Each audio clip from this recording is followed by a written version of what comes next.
The desert looks empty, but it isn't. Something always lingers out here, caught in the dry heat and silence. Ghosts of miners still trapped in a collapsed tunnel. A crying woman roaming the Red Rock Canyons, searching for children she never had. Rooms that never stay quiet. Roads that disappear beneath your tires. Arizona isn't just haunted, it's held by the dead. And tonight, we're staying a while. Welcome to the Afterlife Hotline.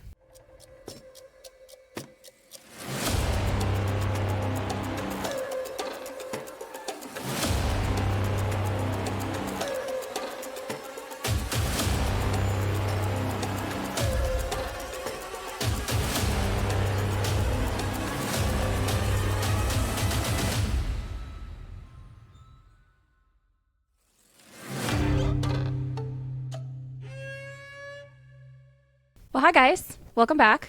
Or welcome if you're new. I'm Denisha. I'm Ashley. And today we're going to be talking about Arizona. You've actually been to Arizona, haven't you? Mm-hmm. Yep. I've been to a few places in Arizona. I actually lived in Arizona for a year while my dad was in the military. I was about to be like, when? That makes sense. Yeah, for like a year, I think. I don't really remember too much about it. But I only remember from whenever Mom and I went years ago. Okay. But yeah, Because you guys did a little road trip. Yeah. Yeah, did we you went hot air balloons? Or was yeah. Yeah, I'll pop in a photo of that. That was scary. I don't know if anybody has ever been up in a hot air balloon, but if you haven't, I recommend it at least once.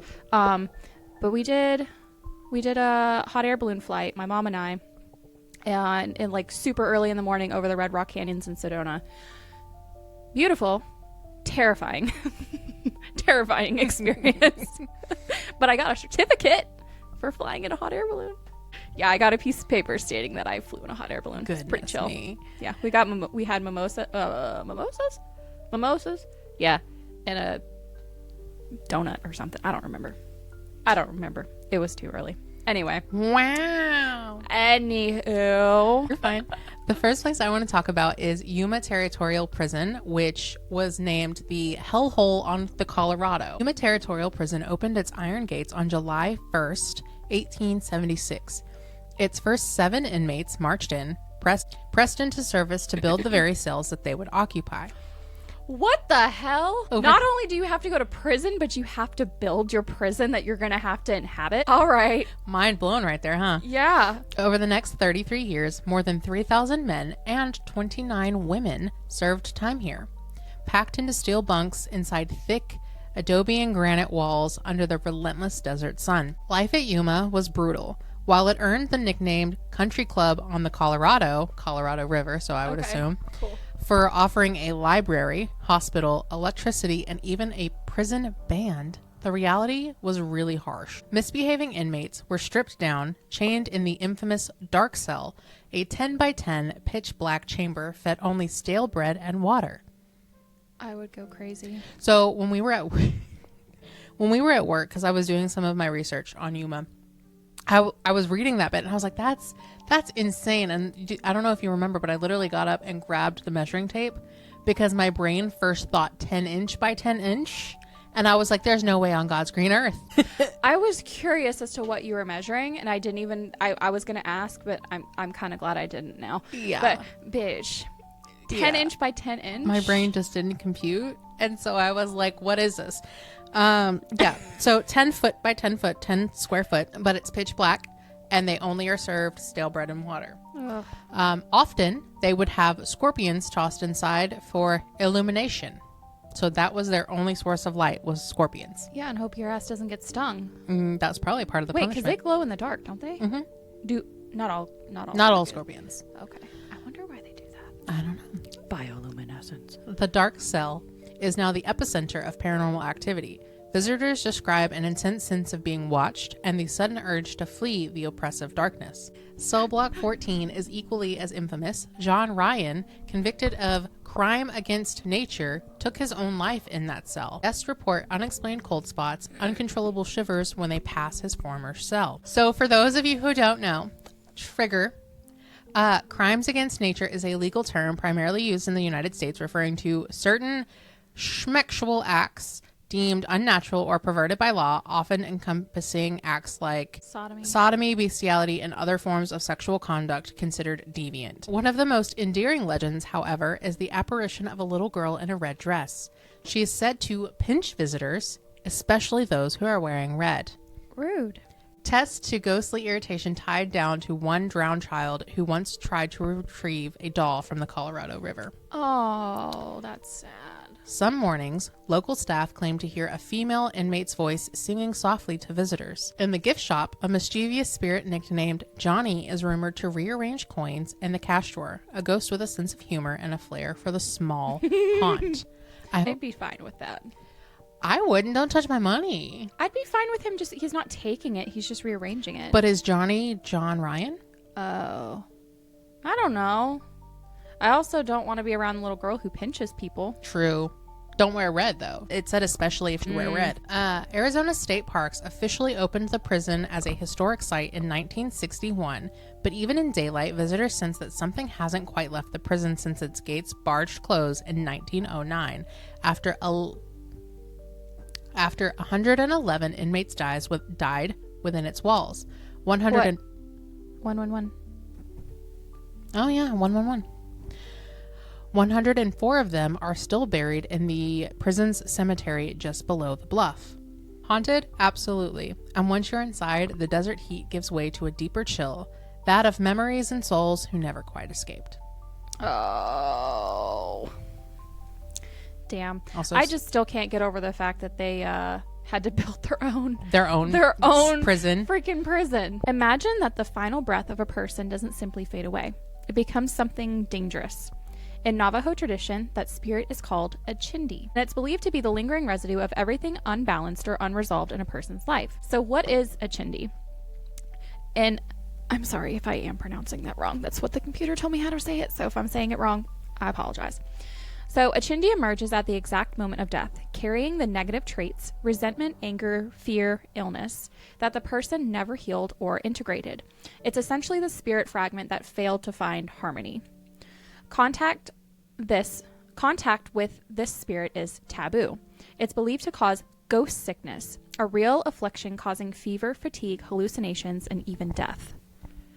The Navajo followed specific customs to avoid invoking a chindi. Never say the deceased's name. Speaking it aloud risks drawing the spirit near. Death outdoors is preferred, letting the chindi drift away into the open, ideally dispersing harmlessly. If someone dies indoors, the dwelling is abandoned or possibly destroyed, which I think that also kind of ties into like certain, I don't know if it's like practices or certain religions where if a loved one is passing away or if someone's passing away, they open up a window so that way the spirit can leave. And personal belongings of the dead are destroyed to prevent the chindi from attaching to their energy. So it's pronounced chidi, which is exactly how it was telling me to pronounce it. Okay, awesome. In Navajo symbolism, a chidi might appear as a dust devil, a small whirlwind of dust. The direction it spins is meaningful. Clockwise equals benign or neutral, and counterclockwise is ominous, negative, hinting at unresolved with harmful intent. Witches or hostile medicine people were believed capable of binding a chidi to harm others, sometimes using fragments from the corpse as powders or beads. The result, ghost sickness targeting the innocent. Wow. Navajo medicine rituals like the enemy way were performed to counteract chidi-based attacks and restore spiritual balance. A well-known Navajo clan, the Long Salt family, believed themselves cursed by a chidi sent on them in the 1800s. Generations suffered mysterious illnesses until the curse ultimately claimed the last member in 1928. The horrors began when a betrayed medicine man allegedly released a chidi against them, something that took decades to unfold. Goodness. The chidi belief reflects a worldview where spiritual imbalance can harm the living. Real cultural rituals exist to manage that energy. It's a profound reminder that in the Navajo thought, unresolved pain is alive, and disrespect, like naming the dead or disrupting burial customs, can have tangible consequences for both individuals and communities. I could believe that, though. And that was it from that. Well, because, I mean, if you think about it, like, look at, you know, we've touched on it before, but look at Annabelle and, you know, people who would disrespect her and what would happen. Yeah. Like, that's a, you know. Yeah. But unlike like most spirits and stuff like that, the chidis are always going to be bad. Yeah. So, but I guess that's because a lot of the land out in Arizona is like very, very sacred land. So I believe it. You did me learn it. I had no idea about them either. I didn't either. But it's really cool because, and I don't think I talk about this anywhere else in here, but like in a specific place, Sedona, there's like vortexes there because we talked about the, in Michigan, how they thought that there was like the ley lines and stuff like that for the Lake Michigan. But there's vortexes in Sedona that gives off energy, and there's actually Native Americans that are there helping you go through like these ceremonies to heal yourself and stuff. It's pretty cool. I love that. My next one I have dubbed the Echoes in the Asylum. I'm going to talk about Arizona State Hospital. The Arizona State Hospital began its life in 1887 as the Territorial Asylum for the Insane, built on 160 acres of East Downtown Phoenix to house patients from across the territory, including those who were elderly, sick, struggling with mental illness. I mean, it is the asylum for the insane. But I don't know. It bothers me that everyone gets lumped together and like they're just like, okay, well, we don't want to deal with them, so the elderly, the sick, and somebody with mental illness can all go. Well, it's like people back then, they could have been burned at the stake for having seizures because they think your body's trying to expel a demon. Well, and heaven forbid you are upset and all of a sudden you are, what is it? Not manic, but there's hysteria. Manic. Yeah, there's manic, there's hysteria, there's derealization, depersonalization, all this bipolar disorder. Good gosh. Wow. That would suck. Mm-hmm. Shit, you and I probably would have been thrown in there. Us unmedicated back then. For sure. By the early 1900s, it held over 175 individuals, including tuberculosis sufferers and alcoholics, all among them overcrowded wards that grew steadily in size and strain. Over time, wings once used for the tubercular patients and children were repurposed, and what was once a sanatorium transformed into Arizona's psychiatric hospital. Inside the old community services building, which housed the children's ward and tuberculosis patients, people still report hearing ghostly laughter and the patter of tiny footsteps in the halls that have been abandoned for decades. Security staff has described doors jiggling on their own, door handles twisting with no one touching them, and an unsettling feeling like they are being watched in the former psych wards, particularly down long tunnel-like corridors that were once used to confine the most unstable patients. Shit. One chilling story comes from a guard who reviewed CCTV footage from the chapel area. He claims to have seen a dark, hooded figure seated among the pews.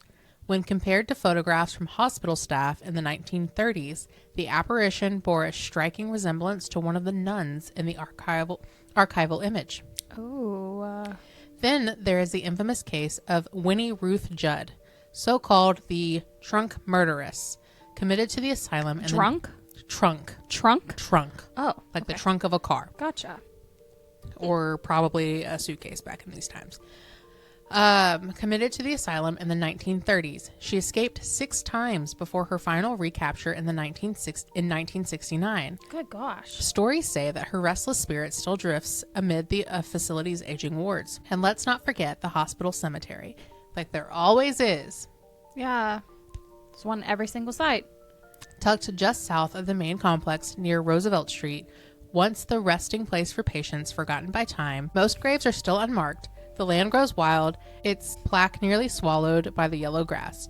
Observers say that the air around the plot thickens with sorrow, as if those buried are still speaking to the living. Today, much of the original asylum remains off limits, but the energy hasn't left. Between creaking floorboards, unseen presences, and children's laughter in empty halls, Arizona's psychiatric past continues to echo through the present. Some voices never get discharged. Always the children's. Perched on Cleopatra Hill, at 5,240 feet above the Verde Valley, the Jerome Grand Hotel began life in 1926 as the United Verde Hospital, built by the United Verde Copper Company. By 1930, it was considered one of the most modern hospitals in the western U.S. The building had thick, poured concrete walls engineered to withstand seismic activity and even immerse dynamic blasts from nearby mining operations. The hospital closed in 1950 as Jerome's copper industry dwindled and the building sat unused for 44 years. In 1994, investor Larry Alther purchased and renovated the structure, reopening it in 1996 as Jerome Grand Hotel, preserving about 95% of its original architecture. Whoa. That's crazy. That's suspicious. That's weird. Like, I can just imagine how much energy that building is holding. Yeah. Because it's literally, because a lot of places have it renovated, but he's literally preserving 95% of the original architecture. That's crazy. Including the vintage 1926 Otis elevator and the massive Kiwani boiler. Nope, not the boilers. Because it was once a hospital, visitors and staff report echoes of sickness and death lingering in the halls. You might hear coughing, labored breathing, creaking gurneys, and even distant sneezes, often in empty rooms. In 1935, maintenance worker Claude Harvey was fatally crushed beneath the hotel's Otis elevator. Though officially deemed an accident, many believe foul play was involved. Staff and guests report seeing a shadowy figure believed to be Claude wandering the stairwells, basement, and boiler room, sometimes riding the very same elevator. Oh. I would not be riding the elevator that I was killed in or on. Yeah. Goodness me. So I guess Claude haunts the hotel. On the upper floors, guests regularly hear children giggling and running or crying in empty corridors. Many have seen the apparition of a boy around 4 or 5 years old, sometimes at the foot of a bed, sometimes darting by the hallway. There's always a reoccurring ghost cat, heard meowing, scratching on doors and brushing legs, and even leaving impressions on sheets. We need to go to Jerome Hotel. I want a ghost kitty. Yes. One guest famously captured its photo. It's still displayed at the desk. Oh, I'm going to have to find a photo. We're going to have to find a photo. Love it. Other reports include lights flickering on and off, TVs turning on by themselves, and personal items like shampoo bottles or electronics rolling or flying across rooms. Some guests have received what? Just a phone go, whew. Yeah. Some guests have So before Brenna and I and her family, when we went to the Crescent Hotel, we actually I looked up the rooms to see what all has happened in them. And so apparently the room that we stayed in, I think it was for a wedding or something.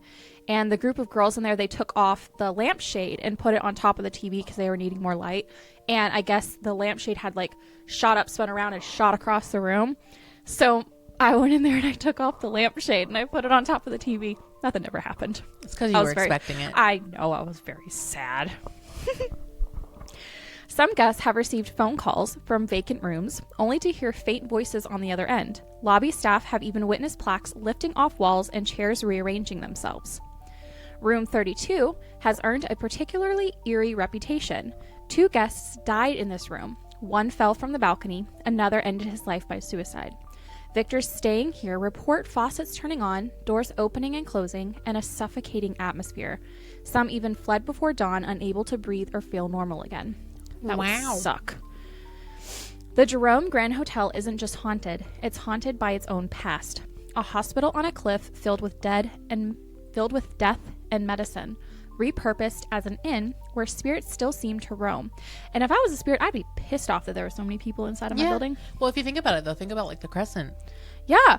And I mean, I know some places have good ghosts and stuff like that, but all these people were, the Crescent as well. It was a hospital place, cancer treatment center. But yeah, I mean, I don't know what happens after we die, but I mean, if like they still inhabit those places, and you just think all these people are in your place, like I'd be throwing some phones and shit too. That's why they say that, like, sometimes if it's an older house and stuff like that, everything will be fine when you buy the house, whatever, but you start to renovate and then all of a sudden something happens. It's because you're changing what the people who have passed on consider their home still. It's literally giving the others. Yeah, they don't understand. Whether you believe in ghosts or not, the layers of architecture, tragedy, and personal accounts make this place compelling for paranormal storytelling. Ghost tours, though limited to guests, happen regularly, and the hotel has been featured on shows like Ghost Adventures, drawing thrill seekers eager to experience history in motion. We're gonna have to go stay there. Yes, the Jerome Grand Hotel. We also need to stay at the Crescent. Yes, we do. Because I've only been in it once. You've actually stayed there, but I've only walked up to the ice cream shop. Or actually walked in, walked up like one flight of stairs, walked back down, got to the ice cream shop, and then hopped back on the trolley. It was like a little tour bus. Yeah, it's really cool. I have a feeling I probably won't sleep though. Me either. I'm gonna be like, something happened. So my next one is Shadows at the Hanging Tree. Vulture City, Ghost Town. Founded in 1863 around the richest gold strike that Arizona ever saw, Vulture City grew fast.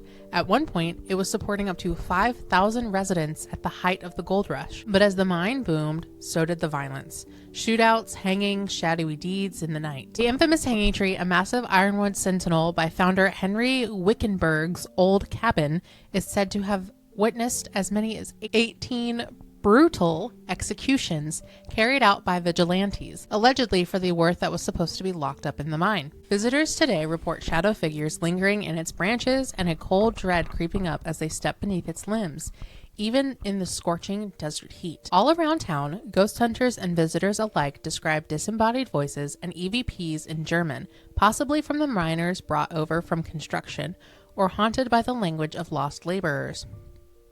Miners as in coal miners, by the way, not miners as in children.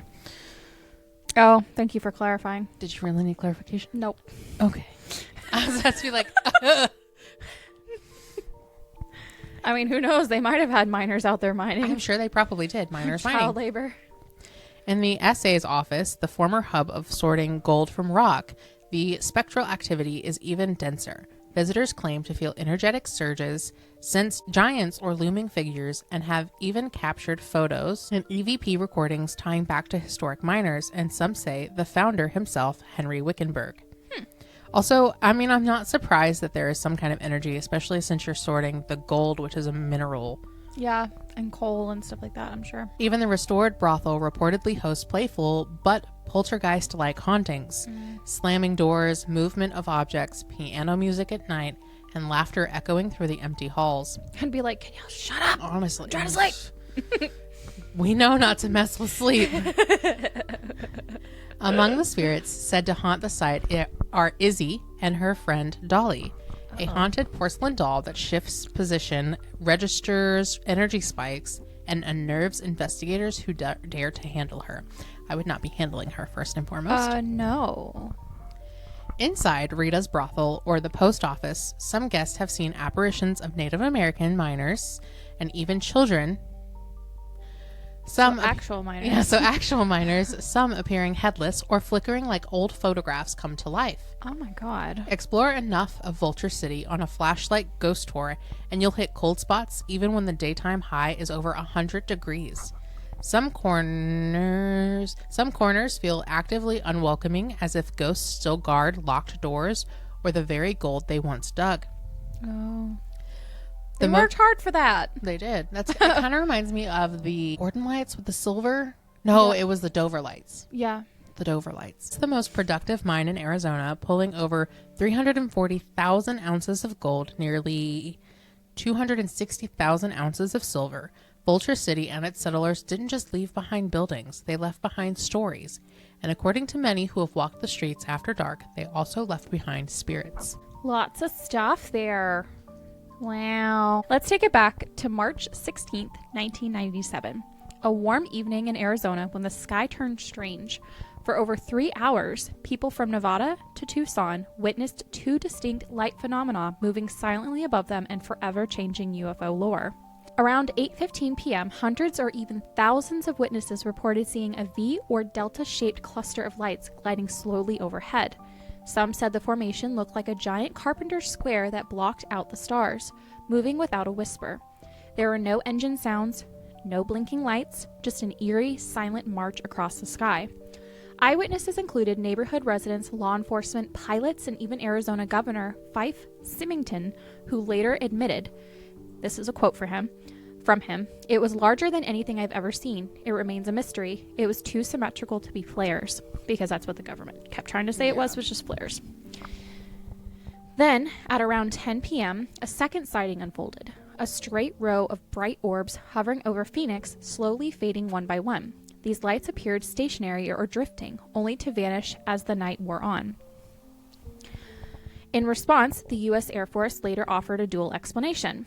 The V-shaped lights were A-10 Thunderbolt II jets flying in formation as part of Operational Snowbird. Highly doubt it, because typically planes will make sounds.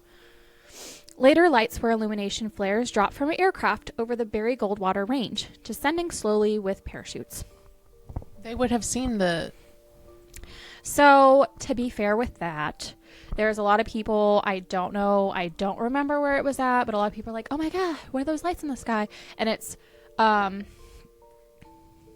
parachuters from I don't know if they're with the military, if they're not with the military. There's a certain name from them, but they're the ones with the flares, and they jump down, and people are like, oh my god, UFOs. And this was like recent, as in like the last like year or so. And it's actually parachuters jumping down from a plane. They do, it's not stunts, but they do like shows or whatever. Yeah. I think. So I could see where they can get away with saying that, but of course, probably just covering it up. But many witnesses weren't satisfied. They pointed to the perfect geometry and silent movement as inconsistent with flares or standard aircraft. Like I said. Dr. Line Kaidi, a physician who witnessed the lights firsthand, later pivoted her life to study them. She notes the lights are the most witnessed anomalous sighting in modern history. Tim Lay and his family offered a vivid description. It was bigger than 747, so low I could have hit it with a rock. There was no sound, just the desert beneath it. And see, that's what's crazy to me is if it's gonna be a plane, you're gonna hear it. Exactly. Anonymous law enforcement officers also confirmed the silent perfection of the formation, stating they've never seen anything like it. So literally everybody aside from the military was like, no, bro. Yeah. Like, that's something, yeah. and it's not. Either it's something from the military and they're trying to hide it and not let people know about it, or it's something they don't want us to know about. Exactly. From above. Uh-huh. Even decades later, the Phoenix Lights endure as a modern enigma. No official investigation examined the event in depth, despite the scale and credibility of witnesses. The event sparked books, documentaries, a sci-fi film, Phoenix Forgotten, and a movement for renewed transparency in UFO investigations. Thousands looked up that March night and saw something that didn't fit. Was it flares, extraterrestrial technology, a secret government aircraft, or did they simply misinterpret lights in the desert? No. The Phoenix Lights remains one of the most compelling mass sightings ever recorded, inviting us to look upward and still wonder. I wonder if my dad has heard about this, but I did want to mention the reason why I think it could, not saying this is, possibly be something from the military that they don't want people knowing about and like trying to cover it up. My parents, we lived in Arizona and we lived at Davis-Monthan Air Force Base. And there was a night that my mom had heard this wom, wom, wom, wom, very, very faint coming over the house, and it was nighttime. And they went outside and they looked up, and it was a triangular shaped craft. I don't think it had any lights, but they just saw it slowly going over the house on the base.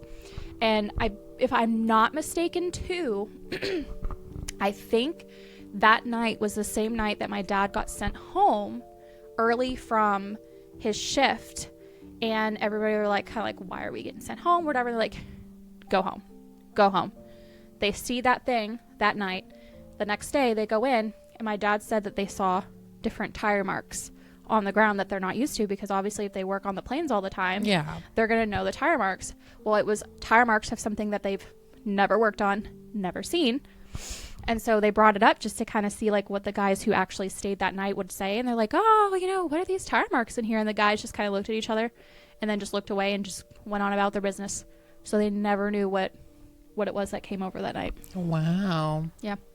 But I believe it could also be extraterrestrials. Terrestrial and military. I mean, I feel like they just go hand in hand at this point. Well, yeah, I was about to say, because like even if it was extraterrestrial and not military, it very well could be that the government already has ties in with whatever is out there. I mean, they've already come out and say that UFOs and UAPs are real. Yeah. So I mean, and you can't tell me that there's nothing else out there. You can't. Like, how are we? There's no way we are the only intelligent forms of life. No, there's so much shit out there. I mean, like, we're just one little galaxy amongst everything. Which is insane when you think about it. Everything. It's quite mind-boggling. I'd probably send myself into a spiral if I was to try to look more into that. Fair. We don't need that. No. But yeah, no. Do I believe that there's other stuff out there? Abso-freaking-lutely. Absolutely. If you have any stories from any of the states, let us know the state that you're from and let us know the story that you're from, because it would be cool to read them and feature them in future episodes. Absolutely. Yes. Also, subscribe if you would like or feel so kindly to do so. That'd be great. Like, comment, email us a story, whatever y'all want to do. Suits your fancy. Give us 5 stars on Spotify, because I think you can do that, right? Yeah. If you guys like us and enjoy what we do. Even if you don't. Even if do you it don't. anyway. Tell your friends about us. Maybe they'll like Your us. family. Everybody. Out here, the desert stretches wide, but it is never empty. Every gust of wind, every creak of a forgotten building, it's a whisper from something still waiting. Maybe it's a ghost town that refuses to go quiet. Maybe it's something that never left the canyon. Whatever it is, Arizona has a way of reminding you. Some echoes don't fade. So if your road trip through the desert starts getting weird, just keep your eyes on the road and your hands off the Ouija board. Until next time, keep one foot in the living world and one ear on the line. Bye!